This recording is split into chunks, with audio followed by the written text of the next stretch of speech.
Step into the narrow, fog-choked streets of East London, where every breath you take is thick with the chill of uncertainty. The year is 1888. Imagine your boots striking wet cobblestones as gas lamps flicker above, their pale glow barely piercing the swirling mist. Each step echoes in the silence, a reminder that you are not alone. Shadows stretch long on every wall, twisting and shifting with every movement. Every alley is a tunnel of darkness, concealing secrets and dangers that lurk just out of sight. The air is thick with the scent of smoke, coal, and fear. Whitechapel is alive with the restless energy of its people, but beneath the surface, a sense of dread pulses through the night. Men and women hurry along the narrow lanes, eyes darting from shadow to shadow. The city never truly sleeps, but it definitely trembles, haunted by whispers of danger. Somewhere in the gloom, a killer is waiting. His presence is felt even when he cannot be seen, a silent predator stalking the night. Each sound, a distant cry, the rustle of a coat, the clink of footsteps, makes your heart beat faster. The night is alive with noises that could mean anything or nothing at all. You pull your coat tighter, feeling watched, every hair on your neck standing on end. The cold is biting, but it's the fear that truly chills you. You pass women huddled in doorways, whispering to each other, and men who vanish silently into the mist, swallowed by the night as if they were never there. Every corner seems to hold secrets. Every stranger could be the next victim, or the killer himself. Trust is a luxury no one can afford. In this place, fear hangs heavy, pressing down on every soul. It is the autumn of terror, and no one knows who will be next. London's darkest mystery is about to unfold right at your feet. The story of Jack the Ripper begins here, in the heart of Whitechapel, where every shadow could hide a nightmare. Whitechapel was a place of struggle, a district where hardship was woven into the very fabric of daily life. Every street seemed to echo with the footsteps of those fighting to survive. Homes were crowded, filthy and cold, families squeezed into tiny crumbling rooms, with barely enough space to sleep or eat. The walls were damp and the windows rattled in the wind. Many people had nowhere to sleep but the streets or in cheap lodging houses, where dozens shared a single room. For the poorest, even a bed for the night was a luxury they could rarely afford. The smell of rotting food and sewage filled the air, drifting from overflowing gutters and open drains.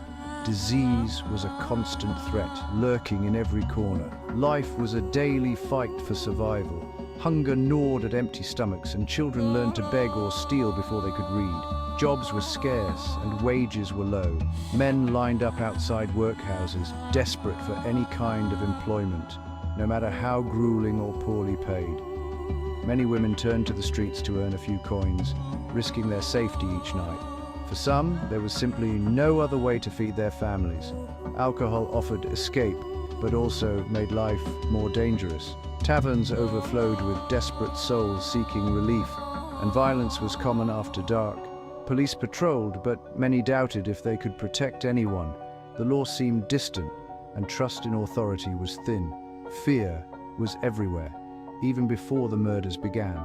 People hurried home at night, glancing over their shoulders, wary of shadows. People whispered about gangs and thieves, about dangers lurking in the fog. Rumors spread quickly, feeding the sense of dread. But when the first body was found, panic grew like wildfire.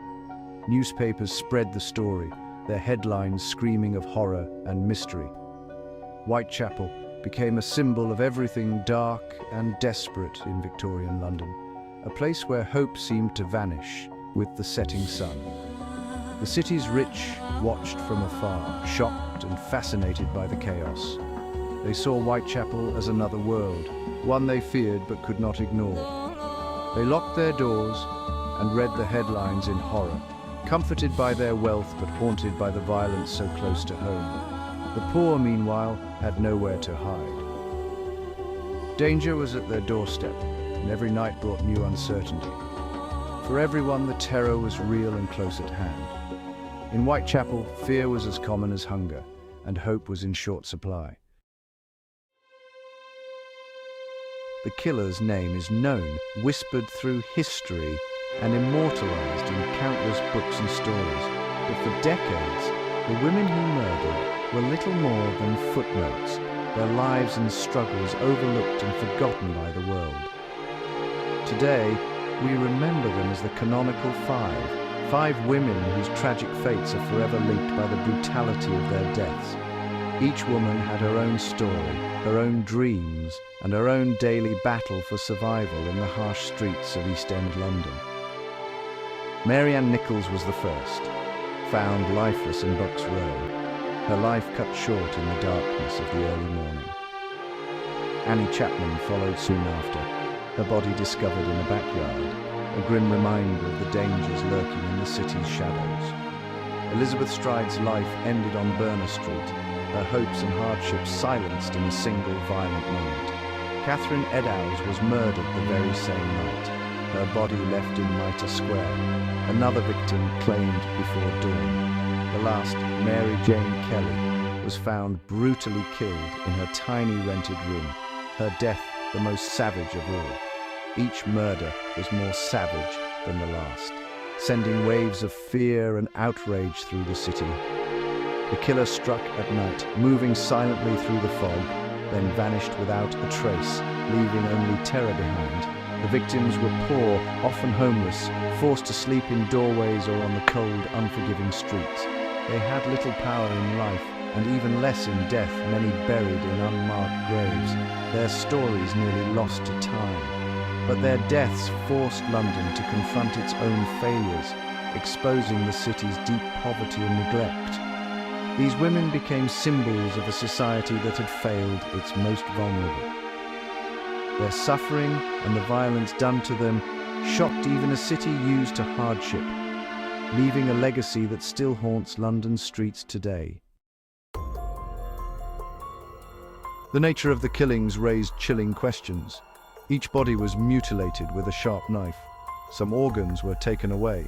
The cuts were quick and precise. Police and doctors argued, could an ordinary man do this? Many believed the killer had special knowledge. Perhaps he was a doctor, used to cutting flesh in the dark. Or maybe a butcher, someone who worked with knives and blood every day. Some said a slaughterhouse worker. Others guessed a medical student gone mad. The idea frightened everyone. If the killer was a doctor, he could hide in plain sight. No one could be trusted, not even those meant to heal. It made the horror deeper and the mystery harder to solve. The police interviewed hundreds, surgeons debated in newspapers, but the answer stayed out of reach. The Ripper's skill was part of his legend, a monster who might be anyone. Scotland Yard sent its best men to Whitechapel. Detectives questioned locals, searched alleys and followed every rumour. They checked butcher shops, hospitals and boarding houses. Still, the killer slipped away again and again. The police had little to go on. There were no cameras, no fingerprints. Witnesses disagreed or saw nothing at all. At least 100 suspects were considered. Some were doctors, others were foreigners, and some were just unlucky men in the wrong place. People grew angry. Many blamed the police for failing to catch the killer. Some thought the authorities were hiding the truth. The press ran wild with rumors and theories. Every new murder brought fresh panic and more suspects. Despite their efforts, the Ripper always stayed one step ahead. The city's fear only grew as the nights turned colder.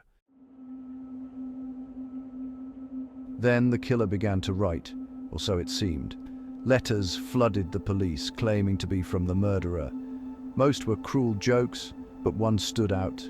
The Dear Boss letter. It was written in red ink, signed Jack the Ripper. The name was new, chilling, unforgettable. The writer mocked the police, promising more blood. Soon after, another note arrived, the saucy Jackie postcard, describing details only the killer might know. The letters were published in newspapers. People read them by candlelight, shivering. Jack the Ripper became a household name. The killer had become a legend, haunting not only Whitechapel but all of London. No one knew if the real killer wrote these letters, but their words added to the terror and the mystery that gripped the city. Every night, the streets emptied early. Shops closed their doors. Vigilance committees formed. Ordinary people patrolled with sticks and whistles. Whispers filled every pub and market. No one felt safe. Newspapers sold in record numbers. Some offered rewards, others printed wild claims. The murders became a dark spectacle. Tourists even visited Whitechapel, hoping to see the scene of a crime. The police faced harsh criticism. Some said they were incompetent. Others accused them of protecting the wealthy or hiding secrets. The pressure grew with every killing. In the end, the fear changed London. The city would never be quite the same. Jack the Ripper had left a scar that would last for generations. Years passed, but the case stayed alive. Books and films kept the story in the public eye. New suspects were named, old clues re-examined, theories multiplied, some clever, some wild. Why does the mystery last? Maybe it's because the killer was never caught. Maybe it's the horror of the crimes, the glimpses into the city's darkest corners. Or perhaps it's the human stories, the lives ended too soon, the city gripped by fear. Historians, detectives, even amateurs still study the case. They pore over old police files, visit the murder sites, and debate every detail. The quest for answers has become a legend in itself. Jack the Ripper is more than a name.